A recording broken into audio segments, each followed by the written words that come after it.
All right, so this is the second part of section 7.2. This is going to be adding and subtracting rational expressions that do not have a common denominator. So before we start in with the rational expressions, let me just tell you about how to add and subtract fractions without a common denominator, without all the variable stuff in there. So let's just look at 1/2 plus 3/5. There's two ways that you can add and subtract fractions. So I just did an addition problem. Subtraction is going to work the same way. We have two different ways of doing this. This way down here is the more standard way that you're going to see. This way, I'm not sure that it has a name. It's not usually discussed in books, but I know this is just how my dad taught me. So my dad was an electrician. He never went to college or anything, but he did a lot of woodworking and building and stuff. So he had a really good number sense, and he instilled that in me.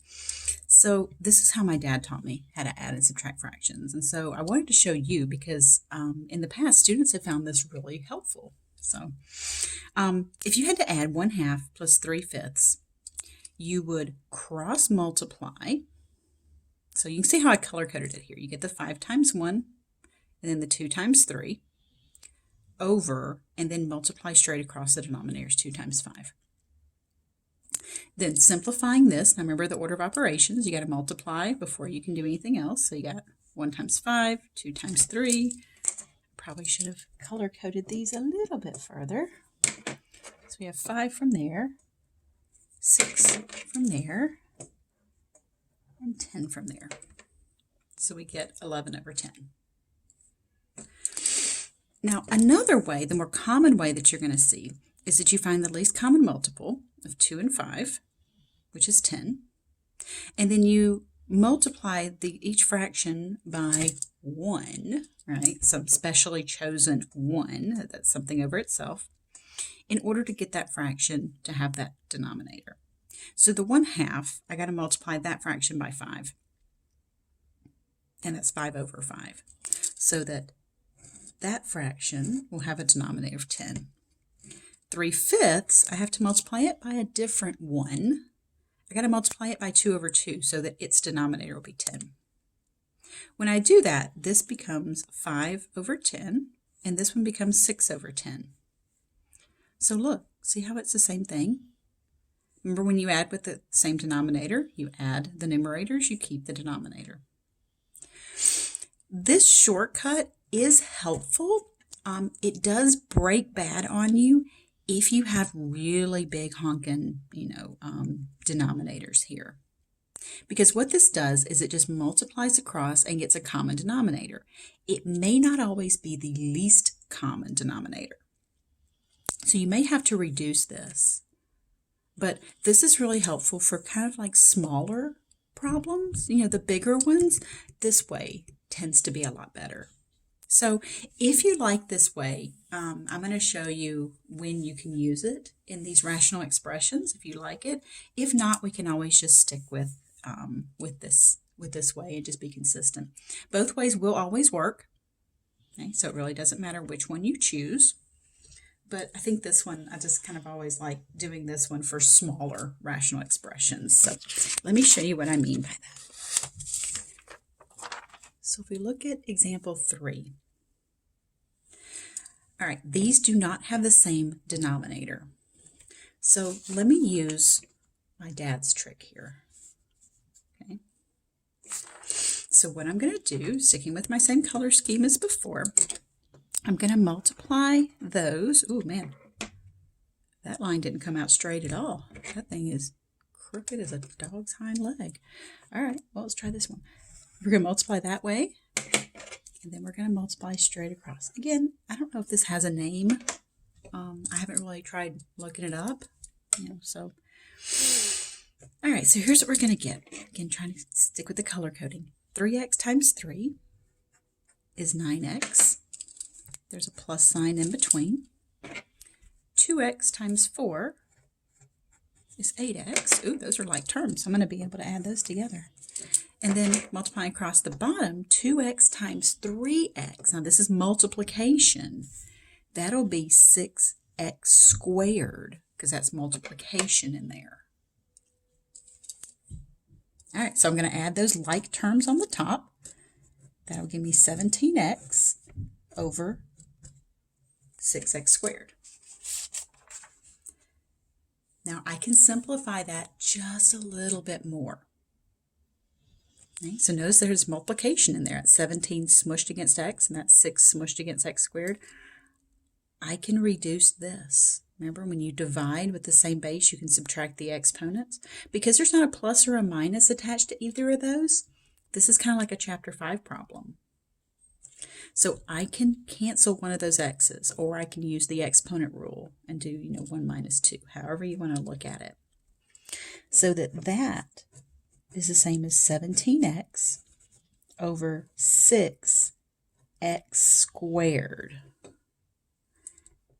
And then I can cancel that x with that x. So that's just kind of how I'm doing it in my head. And now 17 over 6 doesn't reduce. If it did, I would reduce it. If it was, say, 18 over 6, I would have put 3 over x. But there's my final answer for this one. If you wanted to get a common denominator for these two, that common denominator would be 6x. And you would have had to multiply this fraction over here by 3 over 3. This one you would have had to multiply by 2 over 2. You would have ended up with similar things. Okay? You would have ended up very, very similar to this, only you wouldn't have had the extra x's. You would have had like 9 plus 8 over 6x. So this way that I did it forced me to have to reduce a little bit more than I would have had to with the other way. But I know some students really like this way. They find it kind of quick and painless. So let's do 5 over x plus 8 over 2x. I'm going to do this one the other way, just so you have both ways. I'm not trying to confuse you, and I'm so sorry if I am. I'm just trying to give you an option of which way you might want to pick. Okay? So for this one, if you look at the least common multiple of x and 2x, that least common multiple is going to be 2x. Remember, it's the least common multiple of 1 and 2, which is 2. And then the x and x, that least common multiple there is going to be x. Okay? So we're going to have to multiply the fractions by 1 in order to get those fractions to have the same denominator. Okay, so thinking about what we have to multiply these by in order to get this common denominator. This one already has the denominator that we're after. This one's just missing the 2. So I'm going to take this first fraction of 5 over x, and I'm going to multiply it by 1. Okay, so 1 can have different forms, right? It could be 2 over 2, 5 over 5, 7 over 7. This is 1. And by multiplying a fraction by 1, you don't change the value of the fraction. You just change how it looks. So it's basically like putting lipstick in a dress on it. All right, so what does this make it into? Well, that's going to be done first. So that's going to be 10 over 2x plus 8 over 2x. Now I have a common denominator, so I'm going to keep that common denominator, and I'm going to add my numerators. Those are like terms. So I get 18 over 2x. Now I can simplify that. I can simplify that 18 over 2. That can be reduced. That can be reduced just a little bit further to be 9 over x. So this was the first way that I showed you. That was kind of my dad's shortcut for multiplying, for adding and subtracting fractions. And this is the more standard way. This is probably the way Hawks is going to show you to do it. So you certainly can do either way. This way works better as these fractions get bigger and scarier.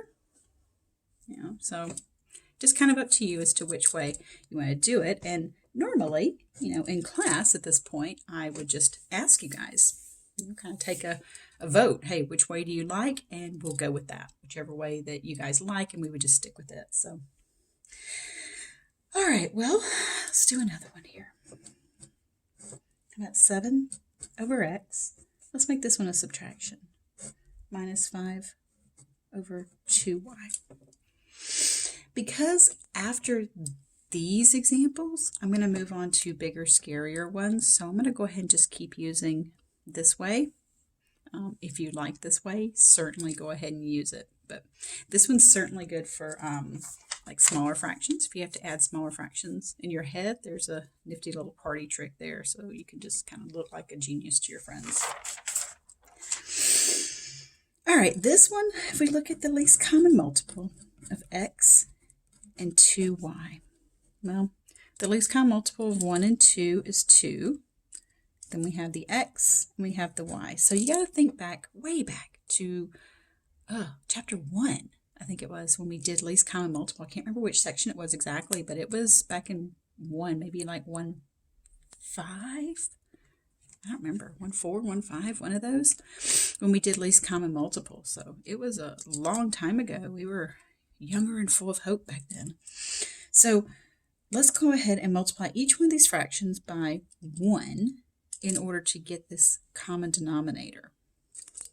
So we have this fraction 7 over x. Now what is it missing? It's missing a 2 and a y. So I got to multiply by 1. So there's the 1. Now I'm not just pulling this 1 out of my butt. I'm picking it just so that this denominator becomes this one. So it's what did I have to multiply by to make x into 2xy. This fraction, to make it have this denominator, it has the 2 and the y, it's missing the x. So I'm going to multiply it by 1, another specially chosen 1. Now I'm going to multiply those out. That's going to be 14y over 2xy minus 5x over 2xy.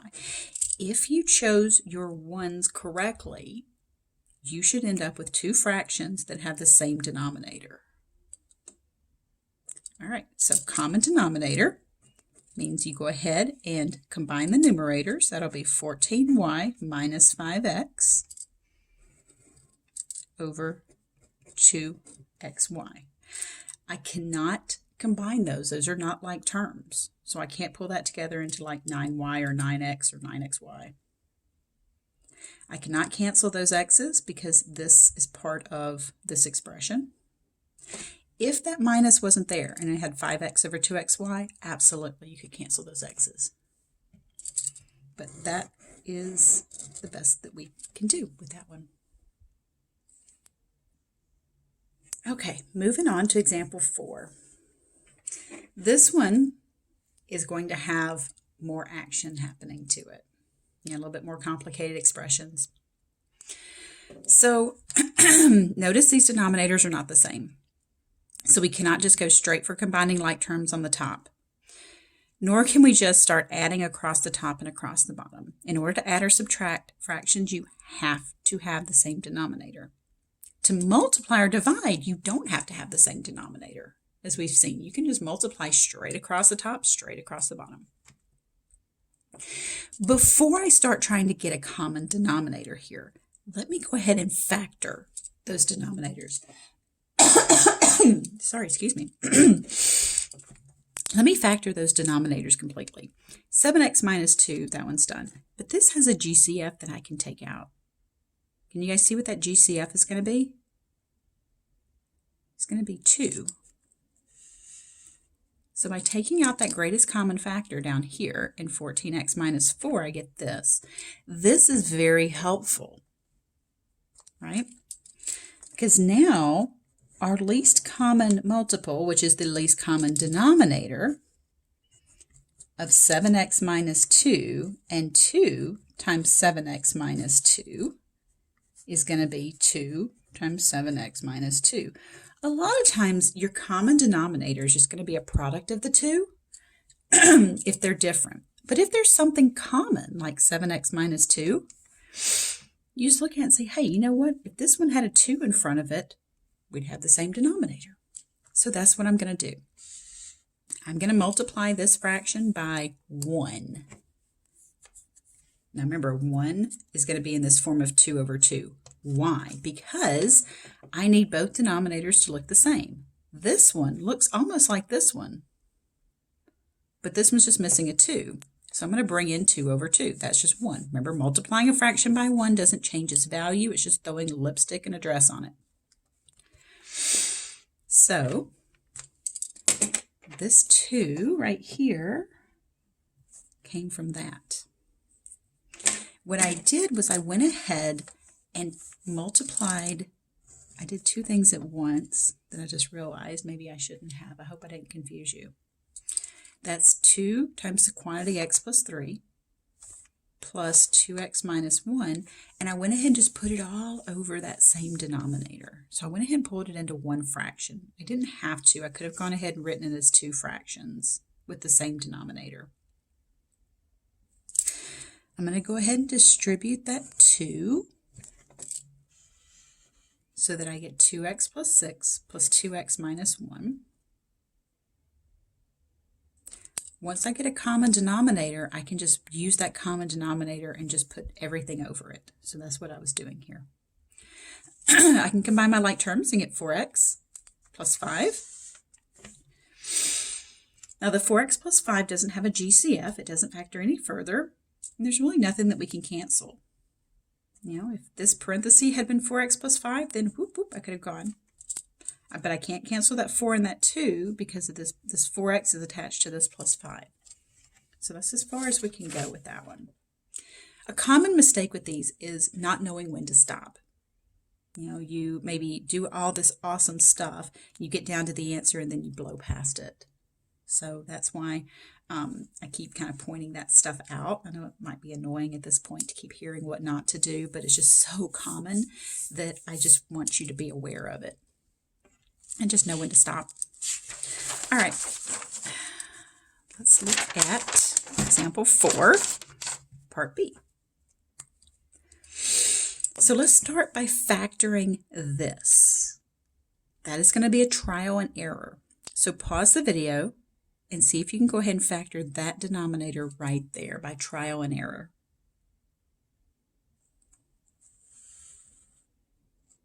So it factors into x plus 2x minus 5 because you want 2 numbers who multiply to be negative 10 and add to be negative 3. Now notice that these denominators sort of look the same. They both have an x minus 5, so that's good. This one, this fraction over here, if it had an x plus 2 down here, we would have the same denominator. So that's my 1 that I'm going to have to bring in. So I need to multiply this fraction by x plus 2 over x plus 2. So that's multiplying by 1. So this is the lipstick and the dress that I'm throwing on this fraction. All right. Going ahead and pulling these over the same denominator. Let me just color code this a little bit better. That came from right there. And I just put it over one denominator because these are going to have the same denominator after I multiply by this 1. I'm going to distribute that x out. So I get x plus 1 plus x squared plus 2x. I can combine like terms. I get x squared plus 3x plus 1. Now, this trinomial, you should try to factor this. Okay. It does not factor. So I did try to factor it. It did not factor, so that's as far as I could go. If this does factor, you should factor it to see if anything will cancel. So it's worth noting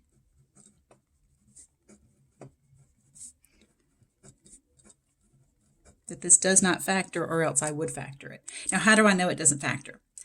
Because it'd be trial and error. And if you want to find 2 numbers who multiply to be 1, but add to be 3, there's not any. So that's a prime polynomial. It does not factor.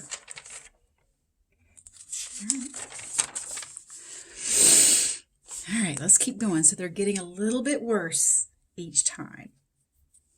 We need to factor both of those denominators to see what kind of common stuff they may have. So pause the video, factor both of those denominators. It's going to be trial and error.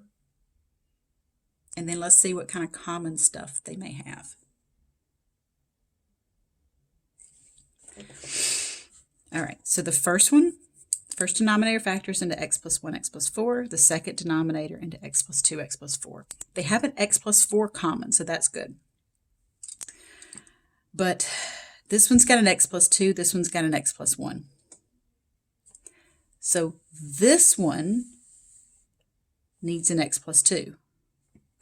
This one needs an x plus 1. So I'm going to have to multiply both of these fractions by 1. Okay, so let me just kind of put some parentheses around that just to kind of group that together. So look what happens. When I do this, my denominator becomes x plus 2, x plus 1, x plus 4. X plus 2, x plus 1, x plus 4. My denominators become the same.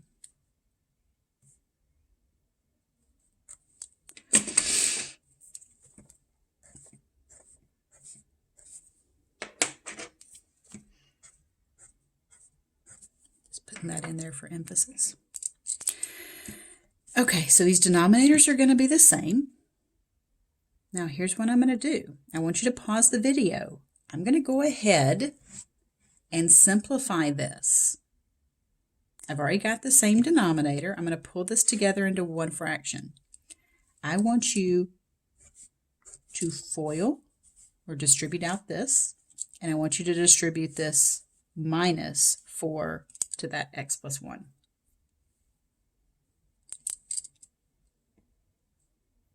Okay, so here's what we get. All of this stuff came from this left thing, came from this left fraction. This stuff over here is what gave me that minus 4x and then minus 4 times positive 1.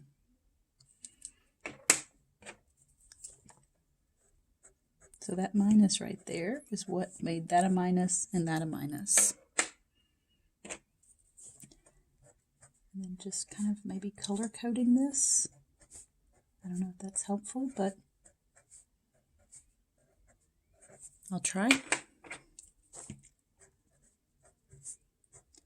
Just so you can see that the blue stuff came from over here, the red stuff came from over here, and then we've got that common denominator. So now we got to combine like terms. Well, we have just 1x squared. We have a plus 2x plus 10x minus 4x. And then we have a plus 20 minus 4. So combining my like terms, I get 8x squared and then 8x from those 3x terms. And then the 20 minus 4 is 16. And just when you think you might be done, oh, you're not. That factors by trial and error. There's a lot of factoring in Chapter 7, so you really have to have mastered it in Chapter 6. This factors by trial and error, so this factors into x plus 4, x plus 4, and then lo and behold, we do get something that cancels. We get those x plus 4s that cancel. So that gives me the final answer of x plus 4 over this. I know these are really, really messy. They're very long, they're complicated, but I hope that I can break it down in such a way that you can see and follow each and every step so that it doesn't look too daunting. I realize if you look at the whole picture, it's just like, oh Lord, there's a lot of math here. So, all right. Let's go on to another one. All right, so this one, a little less scary than the last one. We don't have to do any factoring for the first step. So we got the 3x minus 1, we got an x plus 2. So my common denominator for this one, my least common denominator, is going to be just the product of these two. So these two don't have any kind of factors in common. So basically going to have to multiply each fraction by the other denominator. So there's that step. All right, so you should pause the video and then multiply this stuff out. You are going to have to use the distributive property. So I'm just putting parentheses around here just for emphasis. But I do want you to go ahead, distribute out the top, distribute out the top. Don't distribute out the bottom. Leave that factored. We're only distributing the top because I'm going to be combining those like terms on the top. The bottom, common denominator, so you can just leave it. So we're going to distribute out, FOIL this thing.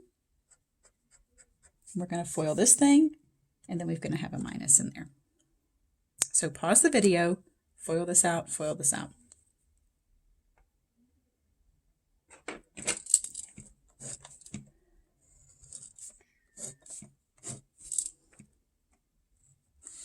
All right, so here's the hot mess that results. So the blue stuff over here on the left resulted in all that. By multiplying by this red stuff, we get all of that. And then this is just my common denominator.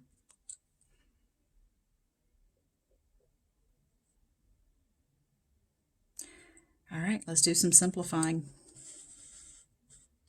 So I have x squared. That's positive 2 minus 1 is positive 1x minus 2. Now I did two things here. I went ahead and simplified this. 24 minus 4 is 20 minus 8 plus 12x squared. So I went ahead and did two steps here. I combined those like terms and got 20x, and I distributed that minus. So I did two things at once there, and then that's over that common denominator. All right, let's combine those like terms. So combining these like terms, this minus 12x squared and plus 1 is negative 11x squared.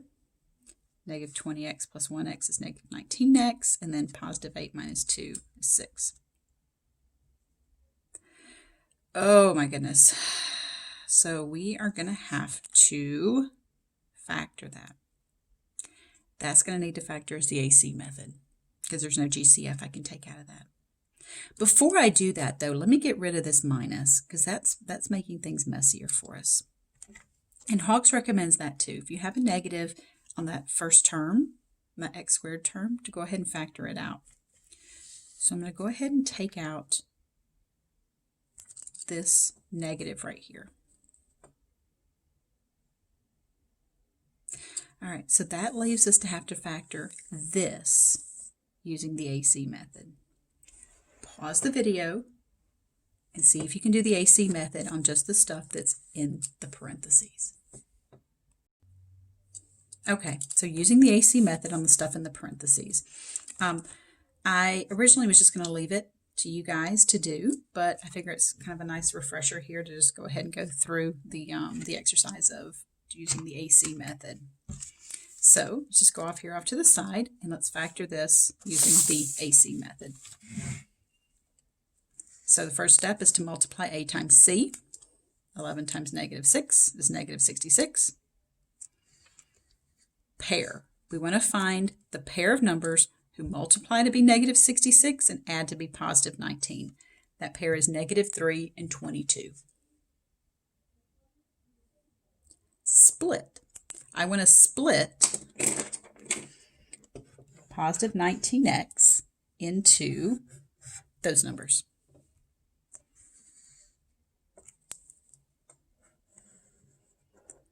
So those would combine, those like terms would combine to be positive 19, but I split them. Notice that I split them with the negative first, then the positive. That way when I do my factor by grouping, I've got a plus at my split for the grouping. Factor by grouping. So notice that plus right there. Ooh, look at that plus. Oh, we're so happy to see you. We're going to draw little heart eyes here. because I'm ridiculous. All right, let's factor this by grouping. This one has a common x I can take out. This one has a common 2 that I can take out. When I do that, I get a common binomial factor of 11x minus 3 that I can then take out. Bada boom. So back here at the home front, so you might want to pause the video if you want to see this for a little bit longer, because I'm about to go back to the original problem. So taking this back over here, remember I took out that negative first. I get this 11x minus 3, x plus 2. The x plus 2's cancel, and I'm left with that negative, the 11x minus 3 over 3x minus 1. This one was all kinds of gross. You know, we had a whole lot of multiplying out, a whole lot of factoring, the AC method, distributing, the negative that had to come out. This one is just kind of that worst case scenario. So fortunately, this ends section 7.2, the second part of it.